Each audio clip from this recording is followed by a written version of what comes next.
Bonjour et bienvenue à la Joute. A priori, certains diront que François Legault a procédé à un tout petit remaniement ministériel aujourd'hui. Attention, ce qui s'est passé à Québec est beaucoup plus lourd de sens qu'il lui paraît a priori. Que la Joute commence.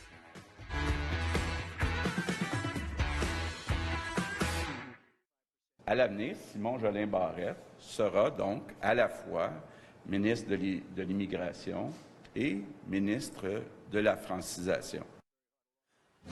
Et voilà, c'est annoncé ce matin avec nous à la Joute pour en parler. Première portion, Jonathan Trudeau et également Mathieu Bock-Côté, à qui je dis bienvenue parce que Mathieu fait maintenant partie de l'équipe de la Joute. Et parce que le hasard fait bien les choses, Mathieu, on parle de langue en commençant. Un peu comme si François Legault t'avait attendu. Messieurs, a priori, je disais d'entrée de jeu, ça a l'air de rien. Le premier ministre parle d'un petit ajustement ministériel. Mais on va voir ensemble que derrière ça, il se cache des messages quand même assez puissants. Puis également l'annonce, si on veut, des priorités de l'agenda du gouvernement. Mais il y a trois choses dont on va parler là, dans l'ordre au cours de l'émission. D'abord, une chose est claire, Mathieu et Jonathan, c'est l'évidence même. Simon Jolin Barrette, plus que jamais, c'est l'homme fort de ce gouvernement. On va en discuter parce qu'il y a encore d'autres responsabilités pour lui. Autre réalité toute simple, c'est que le premier ministre veut prendre le contrôle de l'agenda politique, mais également envoie un message. Nathalie Roy qui perd des plumes et qui est en difficulté politique selon certains. J'ai hâte de vous entendre là-dessus. Et je disais, le message politique lui-même, c'est la priorité, c'est l'agenda que veut développer le premier ministre, le français, toute la cause, la culture, mais également la francisation, le cheval de bataille. Mathieu, je commence avec toi. Qu'est-ce que tu retiens de ce qui est annoncé aujourd'hui? Ben, c'est fondamental, c'est-à-dire le gouvernement, qui se veut un gouvernement nationaliste, a livré un premier gros morceau avec la laïcité dans l'année qui a suivi son élection. Mais une fois que la laïcité est faite, quelle est la prochaine étape dans le programme nationaliste de François Legault? Inévitablement, la question de la langue allait revenir. Donc, en s'emparant de la langue, en la confiant à son ministre Terminator, appelons ça comme ça, son ministre fort, son ministre qui rassemble autour de lui les questions les plus difficiles, il envoie le signal que la langue va être au cœur de l'action politique et plus encore qu'il confie ça à son homme de confiance. Donc, il décide de pousser plus loin son nationalisme, qui n'est pas qu'un nationalisme de façade, mais qui a de plus en plus de substance. Jonathan, si tu permets, on va écouter tout de suite le premier ministre et je vais à toi tout de suite après là, pour que tu nous dises ce que tu penses et ce que tu entends là, sur ce que télégraphie le premier ministre aujourd'hui. Est-ce que vous trouvez que la langue française est en train de mourir à Montréal? C'est un gros mot. Je pense que le français sera toujours vulnérable, en particulier à Montréal. Il faut faire des efforts. Le défi principal, c'est la francisation des immigrants. Parce que c'est la question de fond. Là. La politique, on s'en parle dans un instant. Prenons les choses une à une. Jonathan, je veux t'entendre là-dessus. Est-ce que le français est en train de mourir ou en sérieuse difficulté? Toi qui habites Québec, maintenant, t'en dis quoi? Bien, à Montréal, assurément. À Montréal, assurément. J'écrivais une chronique dans le journal il y a à peine 2 semaines de ça, lors d'un récent séjour à Montréal. J'y vais assez régulièrement pour le travail, mais de plus en plus au cours des dernières années, je suis frappé par l'omniprésence de l'anglais. Je disais à la blague, semi-blague, qu'on n'en est même plus à parler du bonjour aïe. On parle uniquement du aïe à Montréal. Il y a des endroits où on est même incapable de se faire servir en français. Donc, je maintiens qu'à l'échelle du Québec en entier, on ne peut pas dire que le français se meurt, mais pour ce qui est de l'île de Montréal ou de la grande région de Montréal, parce que j'ajouterais Laval, je viens de Laval, moi, quand je vais dans ma famille, là, pas évident dans les environs de se faire servir en français non plus. Il y a vraiment une problématique sérieuse, et il faut qu'on s'y attarde. Et je suis content de voir le gouvernement en faire une priorité, parce que je veux dire un mot là-dessus sur la priorité. Moi, j'avais vraiment l'impression que lors de la dernière année, on avait voulu évacuer le dossier de la laïcité, aussi la réforme sur l'immigration rapidement pour se concentrer sur l'ultime priorité du premier ministre qui était l'économie. Or, même s'il veut évidemment recentrer éventuellement son discours sur l'économie, on voit que la question de la qualité du français, de la vivacité du français va prendre une place très importante au cours des prochains mois. Ben, en fait, je dirais en réponse à Jonathan que personne n'a jamais cru que le français est en danger à Gaspé, à Blainville, à Trois-Rivières ou à Chicoutimi. Le problème, ça a toujours été à Montréal. Or, ce qui se passe, c'est que Montréal joue de plus en plus par rapport au reste du Québec comme une société distincte. C'est-à-dire, il y a, oui, le reste du Québec qui est francophone, mais il y aurait Montréal, Montréal la moderne, Montréal la bilingue, Montréal la multiculturelle, Montréal qui cherche de plus en plus à se désaffilier du reste du Québec. Hein. On ne voulait pas que la loi sur la laïcité s'y applique, on considère qu'il doit avoir un traitement privilégié sur la question linguistique. Or, me semble-t-il, il y a une priorité fondamentale, c'est la reconquête de Montréal par la langue française. Et tout ça, ça se résume dans cette anecdote qui nous arrive chaque fois, tous les jours, le fameux bonjour aïe. Que veut dire le fameux bonjour aïe? Ça veut dire, vous avez le choix entre le français et l'anglais. Le français est optionnel. Vous préférez le aïe, c'est très bien, on passe à autre chose. Donc, de ce point de vue, qu'on soit capable, après 15 années de déni, de reconnaître la situation du français à Montréal et à Laval, Jonathan a raison de le mentionner, à Montréal et à Laval qui devient une forme d'extension culturelle et politique du West Island quelquefois, il faut faire véritablement un projet de reconquête linguistique de Montréal. On l'a déjà fait dans notre histoire, on va devoir le refaire, et de ce point de vue, le gouvernement, s'il veut être nationaliste, il doit placer ça au cœur de son agenda, manifestement. Bon, alors, aujourd'hui, le gouvernement Legault s'est inspiré de ce rapport qui avait été écrit par une de ses députées, Claire Sanson, qui espérait être ministre et qui est très déçue de ne pas l'être, députée de Saint-Jean. C'était en juillet 2016, rendu public ce rapport. On va regarder ensemble les grandes conclusions. Et il y a deux des mesures qui s'appliquent là, tout de suite. Mais bon, alors Claire Sanson suggérait un seul guichet pour les immigrants. Bon, ça, c'est une chose. La création de ce ministère de l'immigration et de la francisation, c'est fait aujourd'hui. Et là, je vais vous entendre là-dessus. Deux autres points qui ne sont pas appliqués aujourd'hui. La francisation obligatoire de tous les immigrants. Obligatoire, là. Le test de francisation, éventuellement, là, ça relève un peu d'Ottawa. Le premier ministre dit qu'il veut se rendre là. Mais aussi, autre mesure, Mathieu, Jonathan, Claire Sanson qui préconise que les communications avec les immigrants, dès qu'ils foulent le sol du Québec, se fassent uniquement en français dès la première minute de la première heure du jour 1. Mathieu, Jonathan, à vous. Qu'est-ce que vous en pensez? Ça me semble aller de soi. C'est-à-dire, si on va en Norvège, on va se faire servir en norvégien. Si on va en Allemagne, c'est en allemand. Il faut respecter, c'est des codes élémentaires de la langue de la société d'accueil. Si tout de suite, on envoie le message aux immigrants qui ont le choix entre le français et l'anglais, ils ne seront pas plus fous que d'autres. Hein. Ils vont se dire, l'Amérique du Nord est anglophone, donc on comprend les codes, on bascule dans l'autre. Alors que pour moi, cette mesure-là, c'est le bon sens. Ensuite, il y a les droits historiques de la minorité anglaise. Personne ne les conteste. Mais pour ceux qui arrivent ici, je pense que le français devrait être la langue commune, et on ne l'imposera véritablement en Amérique du Nord qu'en étant, je dirais, ferme quand vient le temps d'appliquer ce principe. Jonathan? Que l'on veuille s'assurer de la francisation des immigrants, ça va de soi. Là. Il en va de la pérennité de notre langue parce que notre survie, notre dynamisme va passer par l'immigration. On doit s'assurer qu'il y ait une francisation des immigrants. Mais à un moment donné, là, quand les gens arrivent, mettent le pied chez nous, est-ce qu'on peut au moins se montrer un minimum accueillant et rendre les gens confortables, déjà d'être déracinés, de s'en aller dans un autre pays, un pays qui ne partage pas la même langue maternelle que nous?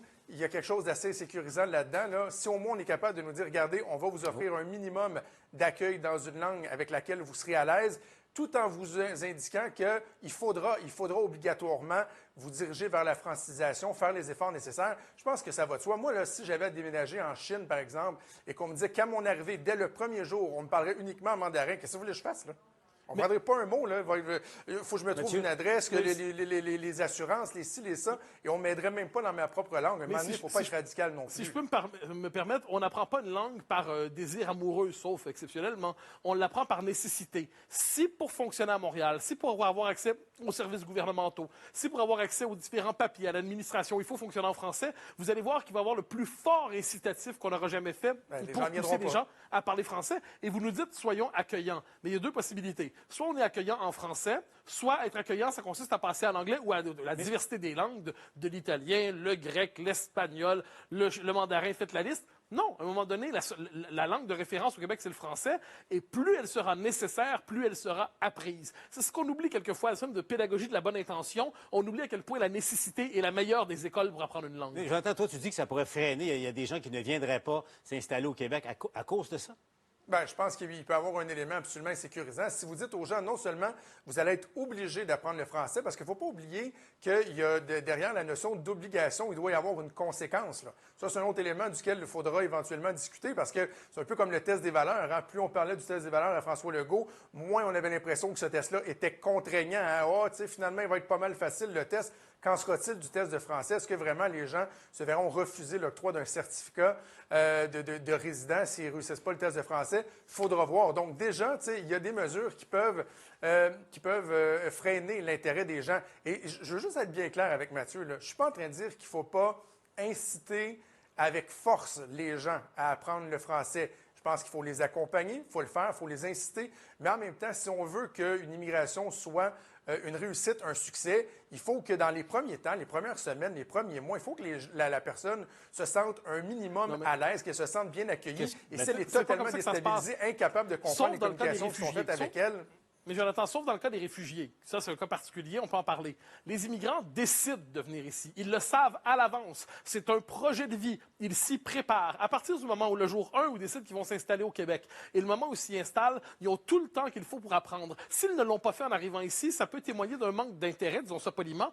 Et là, c'est à ce moment-là qu'on retrouve une proposition du Parti québécois qui disait il faut que les immigrants qui arrivent ici parlent déjà le français. Et ça, pour moi, ça me semble une proposition qui a beaucoup de sens. Vous arrivez au Québec, le temps de faire toute la démarche d'immigration qui prend du temps, vous apprenez le français. Vous ne voulez pas apprendre le français, bien, il y a tout le reste de l'Amérique du Nord qui est prêt à vous accueillir très généreusement, mais le fait est que si vous voulez venir au Québec, faites les efforts nécessaires, parce que rendu sur place, si vous n'avez toujours pas fait les efforts, disons que ça témoigne, comme je dis, d'un amour modéré.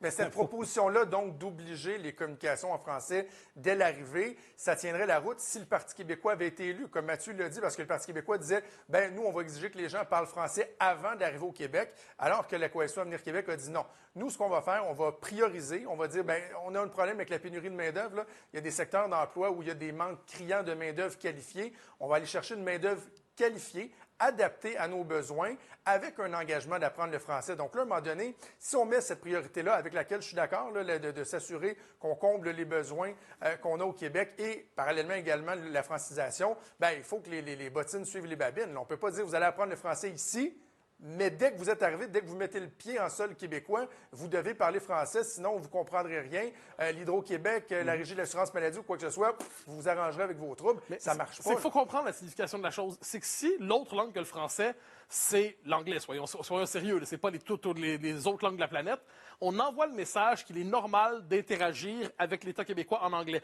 Ce qui est déjà le cas pour un très grand nombre d'immigrants. Je n'ai pas le chiffre en tête en ce moment, mais Robert Dutrissac, il y a quelques années, a fait une enquête assez intéressante sur ça, pour voir la proportion de nouveaux arrivants qui fonctionnaient en anglais avec l'État québécois. Il suffit ensuite de vivre un peu en cette ville, en Montréal et Laval, pour le constater que pour des gens qui, par ailleurs, peuvent quelquefois parler français, l'anglais est la langue de référence, d'interaction entre eux. Voilà pourquoi je pense qu'il nous faut là-dessus faire une étape de plus. Et je note que les jeunes caquistes, qui ne sont pas reconnus, à ce que j'en sais, pour être une école de l'ultranationalisme au Québec, les jeunes caquistes ont voté une proposition à leur congrès il y a quelques semaines, proposant que les services de l'État soient exclusivement en français, sauf évidemment pour la minorité historique anglaise. Et ça, je crois qu'il faut tenir sur ce principe, parce que sinon, on a une forme d'État français de façade et État bilingue dans les faits. Je crois que le principe du français langue commune doit s'appliquer au-delà des apparences. Alors, celui qui aura à arbitrer un peu les points de vue là, qui se heurtent ici à la joute, c'est ce ministre Jolin Barrette, donc, qui décidément est l'homme omnipotent du gouvernement. On n'a pas l'impression, au fond, que c'est le vrai vice-premier ministre. C'est Jolin Barrette. Oh non, mais attends, Paul, il ne faut pas enlever de l'importance au rôle que Geneviève Guilbeault a joué. Elle est quand même de tous les combats, de tous les dossiers. Ça demeure, si on dit que Simon Jolin Barrette est l'homme fort du gouvernement, assurément, Geneviève Guilbeault est la femme forte de ce gouvernement-là. Mais je remarque que dès qu'il y a un dossier chaud, c'est Jolin Barrette qui est au combat. Et ça aussi, ça parle. Mais je comprends ta nuance, Jonathan. Donc, Nathalie Roy qui est un peu tassée, Jolin Barrette qui est là. Est-ce que c'est une rebuffade pour Nathalie Roy? Est-ce que pour Jolin Barrette, c'est pas un peu trop pour lui, parce qu'on entend toutes sortes de choses dans le fonctionnement du Parlement. Écoutons ça. Certains y verront, et ça va aller très rapidement, que votre décision, c'est une démotion à l'endroit de Mme Roy. Oui. Écoutez, comme je l'ai expliqué, d'abord, c'était prévu comme ça. Il y aurait eu des ajustements importants à faire du côté des fonctionnaires. Il y avait des gros dossiers aussi à livrer du côté de la laïcité puis de l'immigration. Donc, on a choisi de prendre le temps de le faire comme il faut. La culture et la langue française sont deux dossiers sur lesquels je souhaite qu'on pose des gestes forts. Et donc, d'avoir un ministre responsable pour chacun de ces deux dossiers-là, je pense que ça va nous permettre d'être plus efficaces. Je veux vous entendre là-dessus, sérieusement, là, pour Nathalie Roy dans cette opération-là. Jonathan. Bien, premièrement, pour ceux qui s'inquiètent de Simon Jolin Barrette, là, c'est bien beau l'empathie, mais je pense qu'il est capable d'en prendre. Les deux gros dossiers qu'il avait devant lui, il les a livrés lors de la dernière session parlementaire. Clairement, il a démontré au premier ministre qui pouvait livrer la marchandise. Donc, on verra. Dans le cas de Nathalie Roy, évidemment, on ne peut pas faire autrement que de voir ça comme étant une démotion, là.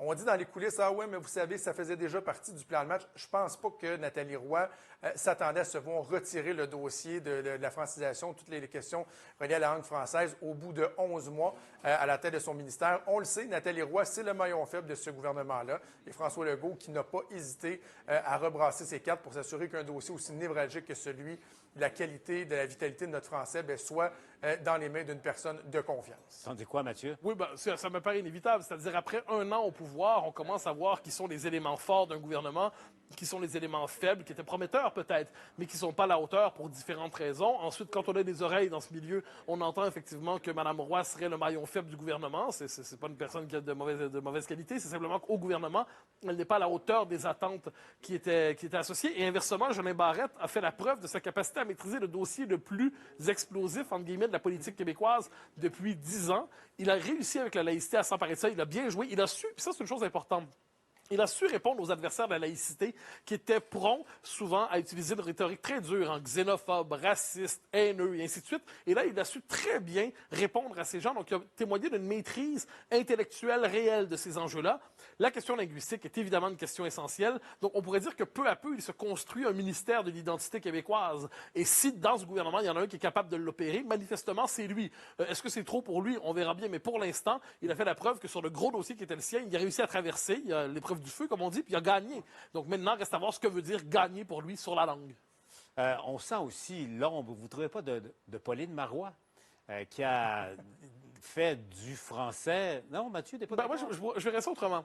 La CAQ est un parti qui s'est cherché pendant quelques années. Quelles étaient les priorités de François Legault? On n'était pas certain. Et là, François Legault se fait élire, passe la laïcité, et découvre que cet homme qui pouvait être admiré, craint, apprécié, cet homme devient aimé. Les Québécois se l'approprient, disent notre premier ministre, on s'identifie à lui, c'est notre chef national. Et lui qui n'a pas été élu sur des questions de laïcité dans sa tête, lui, c'est comptabilité, gestion de l'État, éducation.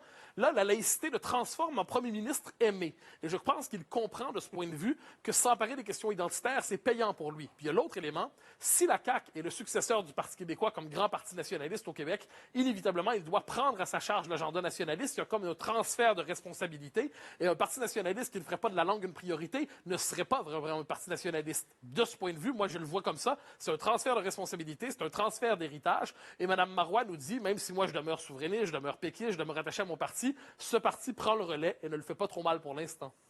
C'est habile quand même de François Legault de dire « je ne suis pas fermé à ce que Mme Marois puisse donner un coup de main, y mettre son grain de sel parce que, bon, il démontre aux gens que la transpartisanerie, c'est une valeur qui semble être importante pour lui. Et il y a sur l'espèce de scepticisme qu'on peut avoir à voir Mme Marois dire « ben oui, moi, je serais prêt à contribuer ».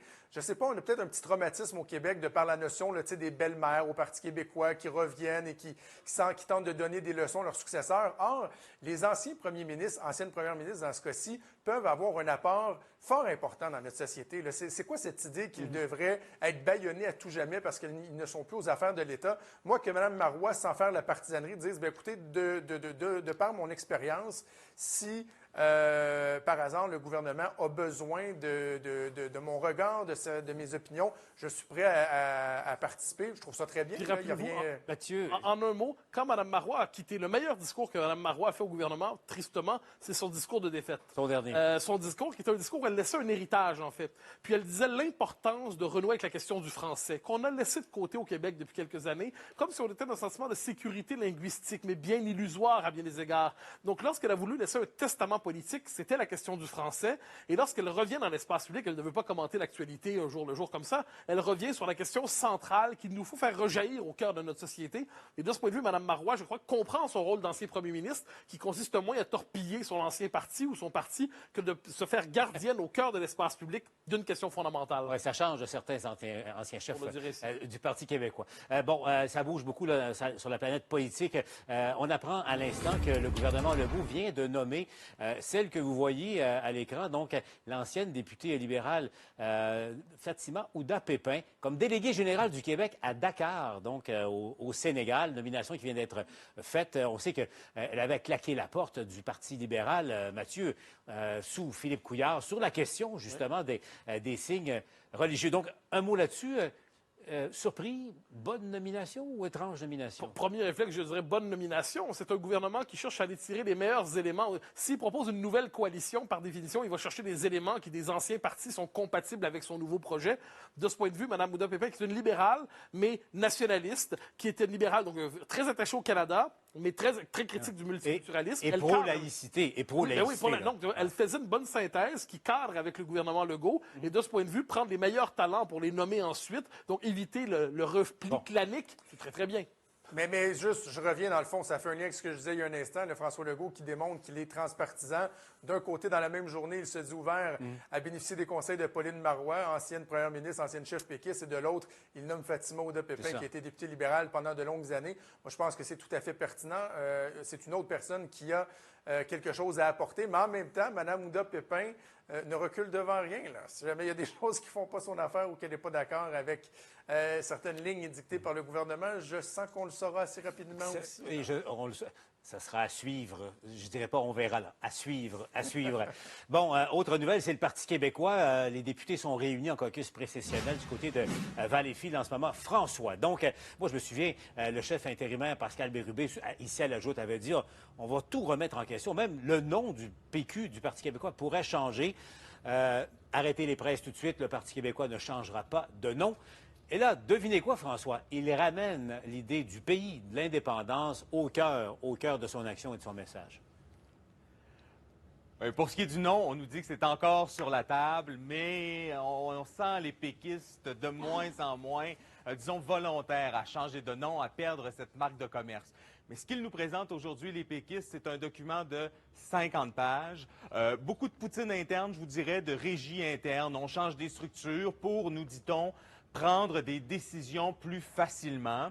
On n'est pas rendu encore à la course à la direction, là, vous le savez, ce sera en 2020. Par contre, ce qu'on nous dit, c'est qu'on jette les bases finalement. On veut trouver ce qu'est le Parti québécois avant de définir qui va les représenter, de choisir qui va les représenter.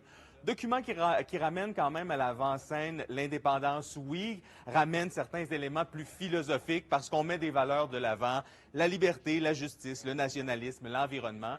Et je vais vous lire une phrase là, qui m'apparaît comme étant plus centrale, disons-le comme ça. Notre action politique se concentrera sur la fondation d'un pays et non pas sur la gestion ordinaire d'une province. Donc oui, les péquistes veulent faire savoir qu'ils ramènent non pas un référendum, qui ramène la notion d'indépendance à l'avant-scène, et on les écoute.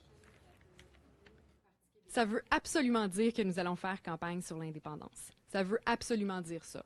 Nous recréons le grand mouvement pour l'indépendance au Parti québécois.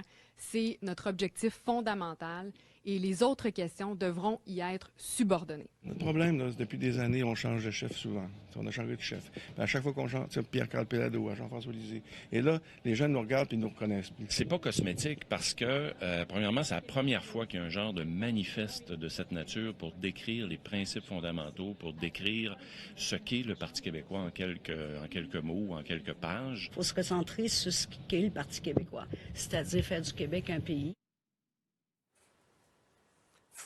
On a entendu ça à la fin de la campagne de Pauline Marois, faire du Québec un pays.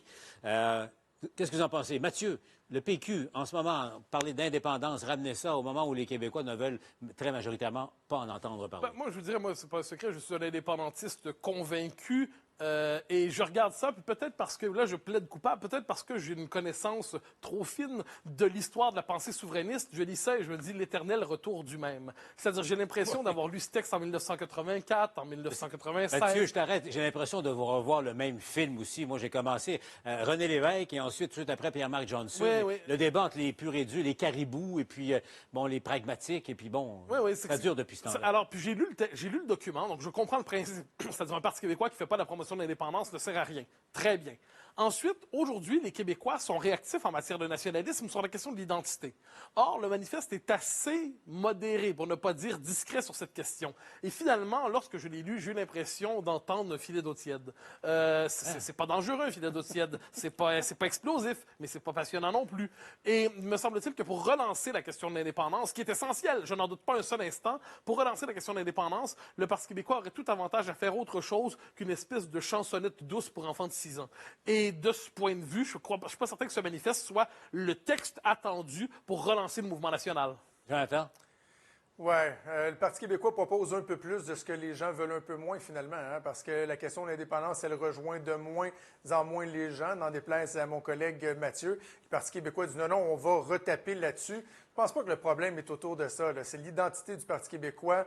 On a l'impression que c'est un parti qui a perdu sa couleur et ce n'est pas uniquement par rapport à sa vigueur à défendre l'indépendance. Donc, je trouve ça particulier. Et ce que je trouve encore plus particulier, c'est qu'on vient de donner une espèce de clé en main au futur chef ou à la future chef, alors que la course à la chefferie devrait servir à ce que d'éventuels candidats disent « Voici, moi, où je veux mener le Parti québécois ». On vient dire « Ben voilà, il y a une boîte, là, c'est ça le Parti québécois, vous embarquez ou vous embarquez pas ». Je trouve qu'on vient se limiter. On prend les choses du mauvais sens. On aurait dû, à mon sens, faire la course à la chefferie et par la suite proposer une nouvelle orientation, un nouveau programme, une nouvelle feuille de route aux militants. Mais moi, je ferai une nuance. Je ne suis pas certain que les Québécois soient en ce moment hostiles à l'indépendance. Ils y sont plutôt indifférents, ce qui est peut-être encore pire, notez bien. Mais je crois, et ça, il faut voir, si on regarde non pas à court terme, mais à moyen terme, et c'est la stratégie de tout ce qu'on appelle le renouveau nationaliste, c'est la Coalition Avenir Québec a mis la laïcité. Tôt ou tard, elle va entrer en conflit avec le multiculturalisme canadien. C'est une question de régime, c'est la définition même du pays. Mais là, tu es en train de dire que tu souhaites la collision. Moi, je souhaite la séparation, c'est très clair, la sécession, l'indépendance. Pour y parvenir, donc, et je crois qu'elle viendra. Chicane, ça fait longtemps. Moi, la chicane, c'est le conflit. C'est-à-dire, moi, je pense qu'il y a un conflit fondamental dans ce pays qui va ressurgir entre les choix du Québec et les choix du Canada en matière d'identité. Et ça, ce jour-là, quand ça va revenir, la question de l'indépendance va revenir. À ce moment-là, on aurait besoin effectivement d'un Parti québécois qui aurait fait une pédagogie efficace, qui aurait préparé l'opinion. Or, en ce moment, je le trouve un peu fade. Donc, que le PQ fasse la provision de l'indépendance, ça va de soi. Encore faut-il le faire en jouant sur les bonnes cordes. Je ne suis pas certain qu'il le fasse. Au niveau de la tactique. Mais Jonathan, là, Mathieu vient de dire, au fond, que François Legault est en train de préparer le terrain pour la ressurgence du mouvement, là. Bien, on va voir. Parce qu'effectivement, en ce moment, je pense que l'indifférence, Mathieu l'a dit, c'est ce qui caractérise bien la position des Québécois par rapport à l'indépendance. Évidemment, il faudra voir le degré d'ouverture du gouvernement fédéral à régler certains dossiers. Mais moi, je l'ai toujours dit, je le répète, le jour, parce que je ne suis pas de ceux qui pensent que le sentiment souverainiste est mort à tout jamais et que ça ne reviendra jamais. Mais chose est certaine, c'est que je pense que cette notion-là de le faire sur la base de conflits, de chicanes, de plus on va chicaner avec le fédéral, plus les gens vont avoir cet appétit-là. Je pense que ça, c'est derrière nous. Les gens qui veulent faire la promotion de la souveraineté devraient le faire sur nos réussites, sur nos aptitudes et non pas sur les conflit avec les maudits Canadiens anglais. Là, mais c'est que le conflit, il est consubstantiel en politique. Qu'on le veuille ou non, quand le fédéral décide d'imposer quelque chose au Québec, ça relève du conflit. Quand le Québec décide d'imposer la laïcité, malgré le multiculturalisme canadien, malgré l'ensemble de la classe politique canadienne, ça relève du conflit, entre guillemets. Moi, le conflit, la chicane bête et idiote m'ennuie comme tout le monde. Mais quand on décide de s'assumer, puis que l'autre en face veut assumer autre chose, ça crée un conflit, entre guillemets. Et moi, je crois que plus les Québécois vont affirmer leur identité, plus les Québécois vont mettre de l'avant ce qu'ils sont, plus ça va entrer en contradiction naturelle avec un Canada qui les nie. De ce point de vue, l'idée de l'indépendance, elle va rejaillir presque inévitablement. Espérons qu'elle trouve de bons porteurs. Je ne dis pas que François Legault fait ça pour ça. Hein. Ça, je suis convaincu. Je pense que François Legault, lui, a tourné la page. Mais il est en train de recréer, sans le vouloir, les conditions pour que la question nationale renaisse. Et devant cela, j'applaudis. Mais Mathieu, je veux pas te décourager davantage. Là. Je veux pas décourager davantage, mais quand, par exemple, tu opposes le multiculturalisme au Québec, même si moi, je ne suis absolument pas un amant du multiculturalisme, tu oublies qu'il y a une part très importante des Québécois qui adhèrent à cette notion-là. À preuve, il y a 40 députés libéraux qui ont été élus en 2015 à l'élection fédérale. Et vous savez quoi? La seule province où le Parti libéral mène largement encore dans les intentions de vote, c'est au Québec. Alors là, cette notion-là d'une dualité qui éventuellement va finir par exploser, c'est pas si évident que ça, Mathieu. Un peu plus que tu le crois, j'ai l'impression. Au Canada, le multiculturalisme est dans la Constitution. Au Québec, on vient de voter la laïcité comme principe fondateur de l'État. Ensuite, évidemment qu'au Québec, il y a des multiculturalistes. Au Canada anglais, il y a des gens qui aiment secrètement notre laïcité. Mais sur le fond des choses, on est devant deux régimes, pas pour tout de suite, pas dans 2 ans, pas dans 3 ans. Mais tôt ou tard, plus les deux vont s'affirmer dans leur logique propre, plus, fondamentalement, les Québécois vont se dire, ben là, on veut faire nos propres choix. Puis à ce moment-là, c'est pour ça que je dis qu'il va y avoir des indépendantistes qui soient convaincants pour une fois. Jonathan. Ben, moi, je pense que... Il y a une bombe à retardement si je suis Mathieu. Le problème, là, c'est quand on regarde les gens qui sont rendus indifférents par rapport à la question de la souveraineté, là, c'est que c'est pas qu'ils sont devenus de fervents fédéralistes. Là. Moi, on me taxe souvent de fédéralisme et tout ça. Je me réveille pas le matin en pensant aux Rocheuses. Là. C'est juste que je vis bien avec le Canada et je vois pas les avantages que certains nous présentent d'essayer d'être souverain puis de vivre seul comme étant un pays au Québec. Bien, malheureusement, je pense que cette notion-là, elle est partagée par une majorité de Québécois qui, oui, sur certaines questions, par exemple, la laïcité disait on est tanné d'en entendre parler, on a nos valeurs, nous, au Québec, etc. Mais de là à penser que ça pourrait les amener à avoir un sentiment suffisamment fort, là, une envie là, très présente de se séparer, de retourner dans toute cette aventure-là. Moi, je pense que une petite comparaison historique en 2 mots. Robert Bourassa se fait élire en 85 en voulant parler d'économie, mais il veut régler rapidement cette question qui traîne dans le paysage de la Constitution. On va signer ça, ça va être réglé, puis ensuite on va pouvoir parler d'économie. Bon, c'est ce qui est arrivé là, au cœur du mandat libéral, et même le deuxième, c'était la question de la Constitution. François Legault se fait élire en voulant parler d'économie, mais il sait qu'il doit régler la question de la laïcité, c'est dans le paysage. Et finalement, quelle question va s'impose? La laïcité hier, la langue demain. Pourquoi? Parce que la politique, c'est pas que de la gestion. La politique, c'est pas simplement de la technique. La politique, c'est existentiel. Ça parle de ce que nous sommes comme peuple, comme collectivité. Puis les Québécois, après 15 ans, je dirais, d'apathie civique et nationale, sont en train de redécouvrir collectivement ce qu'ils sont et ce qu'ils veulent être. Alors, je dis pas que, inévitablement, demain, on a une grande manifestation pour la souveraineté du Québec. Mais je dis que plus les Québécois se rappellent qui ils sont et réaffirment qui ils sont dans un environnement politique qui leur dit quand vous vous affirmez, vous êtes des racistes, vous êtes des suprémacistes ethniques, vous êtes des xénophobes, eh bien, il se peut que les Québécois décident finalement de renouer avec cette vieille idée qui est l'expression la plus naturelle de la liberté. C'est ce que Lucien Bouchard, Jonathan, appelle les conditions gagnantes. Oui, très juste. Hein? C'est un peu ça. Mais justement, une des questions aussi, ça va être la prochaine campagne fédérale là, qui est imminente. La question de la contestation du fédéral de cette loi-là. Ça sera abordé. Il y a des chefs qui auront à répondre à des questions. Et savez-vous quoi? À la joute, dans un instant, Jonathan et Mathieu, on va recevoir avec nous le chef du Bloc québécois, Yves-François Blanchet, qui va répondre à nos questions. À nous, dans un instant, M. Blanchet. Et aussi, on va revenir sur cette histoire de digue du côté de Sainte-Marthe sur le lac qui fait beaucoup réagir aussi.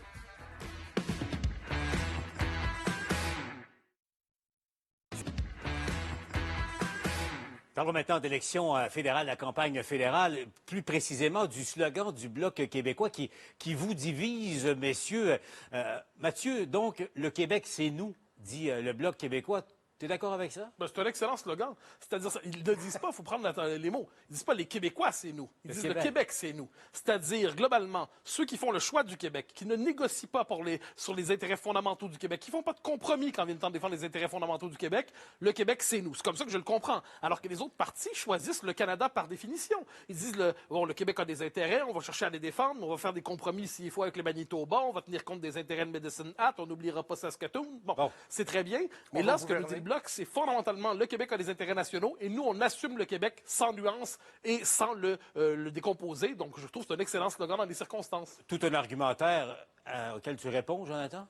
Ouais, moi, je trouve ça un peu pompeux comme slogan, le slogan « Le Québec, c'est nous », comme s'il y avait juste le Bloc québécois, parti souverainiste qui pouvait représenter le Québec. Je suis absolument pas d'accord avec ça. D'ailleurs, j'ai hâte d'entendre M. Blanchet en parler parce que, bon, j'écoute Mathieu, je lisais sa chronique ce matin, puis je me disais, peut-être que François Blanchet va dire « Ouais, c'est pas exactement ce qu'on veut dire là, quand on dit le Québec, c'est nous », parce que de toujours y aller de cette opposition-là à dire, comme Mathieu l'a dit, que dans le fond, un député fédéral d'un autre parti politique que le Bloc québécois ne peut pas uniquement ou concrètement défendre les intérêts du Québec. Mathieu disait dans son texte, il sera toujours prêt à sacrifier les intérêts du Québec au nom des intérêts supérieurs de la Fédération. Franchement, je trouve même que c'est un peu réducteur envers les hommes et les femmes qui se présentent pour des partis politiques autres que le Bloc québécois et qui ont à cœur les intérêts du Québec. Je trouve que c'est déplacé. Oui, si je peux me permettre. Il va falloir un jour trancher. Est-ce qu'on décide de faire le choix du Québec, par exemple, sur la question du pipeline, ou est-ce qu'on l'oléoduc, ou est-ce qu'on décide d'y aller avec les intérêts de l'Ouest? Est-ce qu'on décide d'assumer les intérêts du Québec sur la question de la laïcité, ou est-ce qu'on décide de miser sur la Cour suprême, sur le Parlement fédéral, sur l'industrie de guerre juridique d'Ottawa? Est-ce qu'on décide de faire des choix économiques du Québec ou faire des intérêts de l'Ontario, et ainsi de suite? Le Bloc nous dit fondamentalement, c'est une chose importante, qu'on vote pour lui ou non, parce qu'ensuite il peut être efficace ou non, mais le Bloc nous dit le Québec est une nation. Le Québec a des intérêts. Et nous, ce qu'on fait, c'est qu'on décide de ne pas négocier sur les fondamentaux du Québec. Ensuite, il y a des circonstances, il faut toujours négocier pratiquement dans la vie d'une fédération. Mais le Bloc nous dit on a un principe cardinal, c'est le Québec d'abord, le Québec seulement.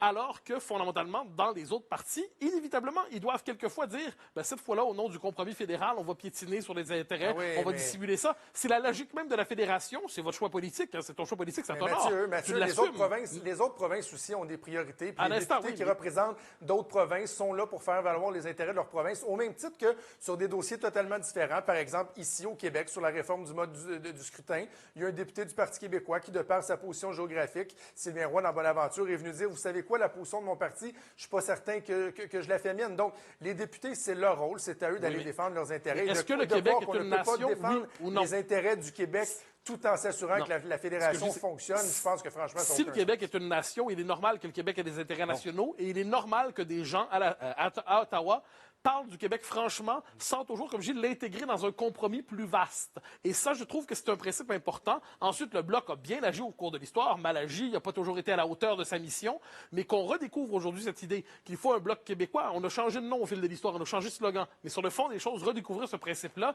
puis dire le Québec, mais on ne fait pas de compromis là-dessus, je ne vois pas pourquoi je m'en désolerais.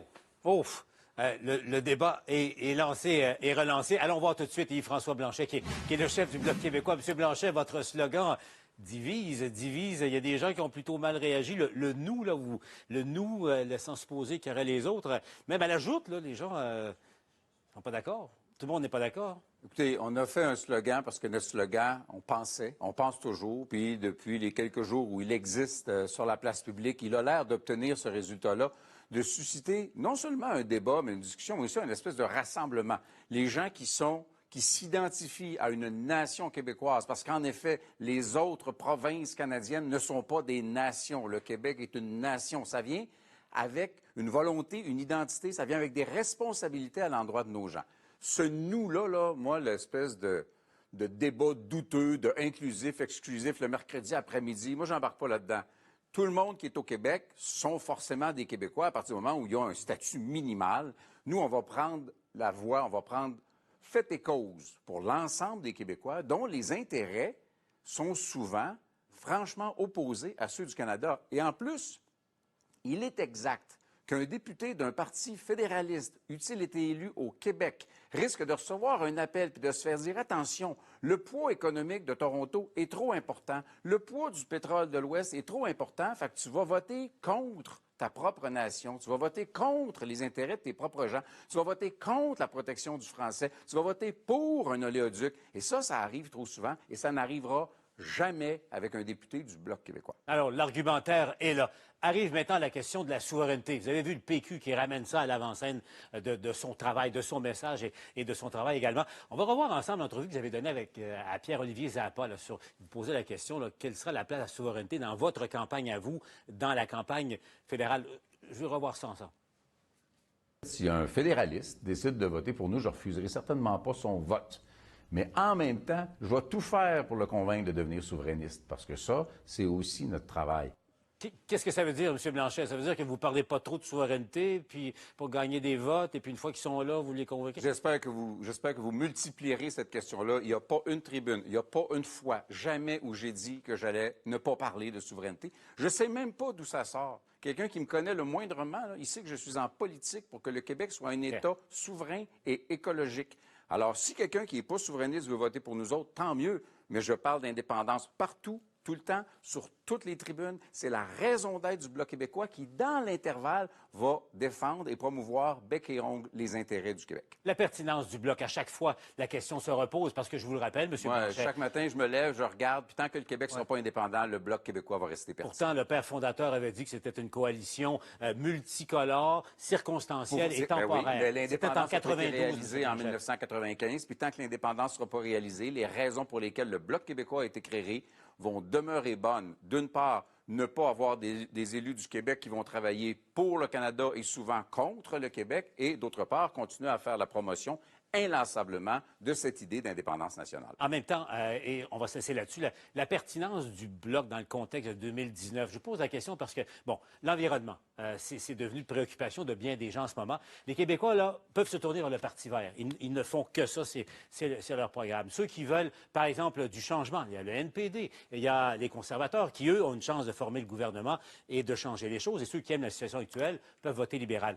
C'est quoi la place du Bloc? Pourquoi les gens voteraient La pour question est assez large, mais je vais vous la résumer ainsi. Encore une fois, lorsqu'un député du Bloc québécois se lève, c'est pour défendre et promouvoir exclusivement les intérêts du Québec. Ensuite de ça, le Bloc québécois est le seul parti qui prône activement une sortie du pétrole, parce que tous les autres partis politiques, incluant le Parti vert, sont favorables au maintien de l'extraction du pétrole des sables bitumineux et au transport à des fins d'exportation à travers le Québec, sans intérêt économique pour le Québec et malgré les conséquences environnementales. Alors que le Québec a la capacité d'avoir un modèle de création de richesse avec nos expertises, nos centres de recherche, nos ressources naturelles, notre énergie propre. On peut créer de la richesse, on peut exporter des produits québécois qui sont viables au plan environnemental, mais pas tant et aussi longtemps que l'argent des Québécois est envoyé dans l'Ouest pour développer et exporter le pétrole canadien. Ça ne sert pas le Québec. Alors moi, l'enjeu environnemental versus la souveraineté, c'est n'importe quand, je vais toujours être très, très heureux d'en parler. Avant de se laisser, vous êtes un homme direct, un homme franc, M. Blanchet. C'est le code génétique de la joute ici. Là, on se parle bien franchement. Votre objectif pour la campagne, c'est quoi pour l'élection? On le quantifie toujours. Fait que j'ai toujours un plancher de 20 sièges. Mais mon objectif réel, c'est de faire progresser cette idée-là. C'est de faire en sorte que l'ensemble des souverainistes du Québec, non seulement se reconnaissent chez nous, que les nationalistes disent « je suis confortable avec ça », et d'arriver au point où quelqu'un qui est nationaliste réalise ou envisage que la finalité naturelle du nationalisme, c'est la souveraineté, c'est tous les attributs de l'indépendance politique. Donc, 20 députés, c'est votre objectif? C'est un plancher. Je ne mettrai pas de plafond. On a le droit d'imaginer des gros chiffres. Minimum 20. M. Blanchet, merci d'avoir été avec nous à la joute. Jonathan, Mathieu, bougez pas. On va aller à la pause et au retour, je veux vous entendre sur les propos et les arguments assez chocs quand même là, du chef du Bloc dans un instant à la joute.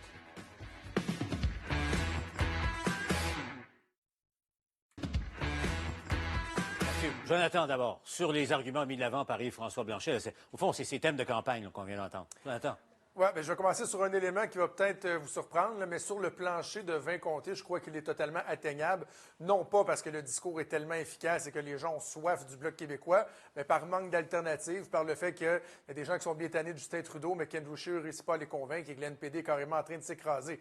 Maintenant, sur certaines autres questions, puis-je revenir un instant sur une des dernières phrases qu'Yves-François Blanchet a mentionnées, c'est-à-dire que les Québécois étaient tannés d'envoyer de l'argent dans l'ouest du Québec pour développer les sables L'ouest du Canada. Dans l'ouest du Canada, pardon, on a envie de se rouler à terre quand on entend ça. Là. Quand on pense à quel point l'ouest du pays a contribué au dynamisme et à la vitalité économique du Canada au cours des dernières années, et qui plus est, la part importante de notre péréquation qui se chiffre à 13 milliards de dollars qui découle de l'activité économique dans l'ouest canadien, franchement, ça prend du culot pour dire qu'on est tanné d'envoyer de l'argent là-bas. Là. Mathieu, il y a ça, là. Moi, quand on me pose la question de la pertinence du Bloc, je réponds la pertinence du Canada. C'est-à-dire, bien franchement, si on a un indépendantiste québécois, un nationaliste, on doute sinon de la pertinence du Canada, à tout le moins de sa pertinence des institutions politiques telles qu'elles fonctionnent en ce moment, puis envoyer le message de voter pour le Bloc. Ensuite, si on n'est pas nationaliste, c'est autre chose. Mais un parti qui représente les intérêts nationaux du Québec à Ottawa, pour moi, ça va de soi. J'ajoute que dans tous les pays multinationaux, on peut penser à la Grande-Bretagne, on peut penser à l'Espagne, les gens de la nation minoritaire ont l'habitude d'envoyer des nationalistes au Parlement central ou au Parlement fédéral parce qu'ils veulent se faire représenter. Il n'y a pas d'exception québécoise là-dedans.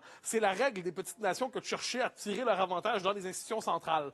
Pour le reste, moi, François Blanchet, je le trouve assez efficace. Franchement, comme chef, j'avais beaucoup de réserves quand il s'est fait. Je me suis demandé, est-ce qu'on va avoir un péquiste recyclé de plus à la tête du Bloc québécois? Et non, il a trouvé une manière d'articuler un discours qui parle à la fois aux péquistes, ça va de soi, une partie de QS, c'est pas négligeable, mais aussi une partie des gens qui ont voté pour la CAQ en parlant du langage de l'intérêt national. Qu'est-ce que ça va donner? Reste à voir. 20 députés, ça me semble un objectif. Lui, c'est son plancher. Moi, c'est plus le plafond. 20-25 députés, ça serait beaucoup, mais vraiment beaucoup pour le Bloc. Mais il faut voir que c'est la renaissance, la résurrection d'un parti que l'on croyait condamné au sort du crédit social et ainsi de suite. Donc, il y a une renaissance politique et il la joue bien. Franchement, il est plutôt habile en politique fédérale pour l'instant, Yves-François Blanchet. C'est certain qu'Yves-François Blanchet a sauvé ce parti-là. En même temps, Le parti qu'avait laissé Martine Ouellette était vraiment là, sur le respirateur artificiel. Donc oui, il a fait un bon résultat, mais quand on en arrive au message, moi, d'entendre des choses comme il y a juste le Bloc québécois qui représente les intérêts des Québécois un instant. Là. Je comprends qu'ils sont contre le pipeline, sont peut-être contre le multiculturalisme, mais au-delà de ça, c'est pas vrai qu'il n'y a pas d'autres partis politiques qui sont capables de représenter les intérêts du Québec, qu'on parle de l'environnement. À peu près tous les partis fédéraux sont pour l'environnement, tout en demeurant lucides et en comprenant qu'on ne peut pas du jour au lendemain arrêter un modèle et opérer une transition totale et drastique sur l'énergie. Tout le monde est pour le développement économique, l'aide à la classe moyenne. Tous les partis promettent ça. Donc, en quoi le Bloc québécois, lui, aurait le monopole de la vertu des bonnes idées pour le Québec? Ça, moi, le sujet de la misère. Mathieu, là-dessus, parce qu'effectivement, un député québécois, peu importe sa couleur politique, représente ses concitoyens. Pourquoi les bloquistes peuvent se dresser comme étant les seuls défenseurs du Québec? Jonathan, et toi, vous avez tout à fait raison de dire que le Bloc, il n'y a pas que les bloquistes qui ont le souci des intérêts du Québec. Évidemment, tous ceux qui s'engagent en politique fédérale, on peut supposer, ont le souci du Québec. Le problème, c'est que les gens des autres partis doivent conjuguer le souci des intérêts du Québec avec le souci des intérêts de l'Ontario, le souci des intérêts de l'Ouest, le souci de l'intérêt de la Colombie-Britannique, alors que le Bloc dit on a une fidélité exclusive au Québec et on ne négociera pas là-dessus. La différence, elle est là. Puis ensuite, comme je dis, évidemment, en politique, toutes les questions dont on parle ne sont pas toujours existentielles. Hein. Il y a la gestion concrète de la vie ordinaire qui existe. Mais quand on touche au fondement du pays, aux grandes orientations, là, il y a une différence de fond entre le Québec et le Canada anglais. Et le fait est que le Québec puisse se faire entendre dans un pays, par ailleurs, où il est de plus en plus minoritaire, il ne faut pas l'oublier. Je pense que c'est une voie qui est nécessaire. Et je crois que beaucoup de Québécois, en ce moment, sont en train, non pas de renouer avec un amour passionnel version Lucien Bouchard pour le Bloc québécois, mais renouer avec cette idée qu'envoyer des nationalistes à Ottawa, c'est pas la moins mauvaise idée qui circule, c'est peut-être même une bonne idée. Quand même, voilà qui est dit. Jonathan et Mathieu, c'est toujours un plaisir. Je sens qu'on va en rediscuter abondamment à la joute. Merci d'avoir été là. Ça se poursuit à la joute, bien sûr.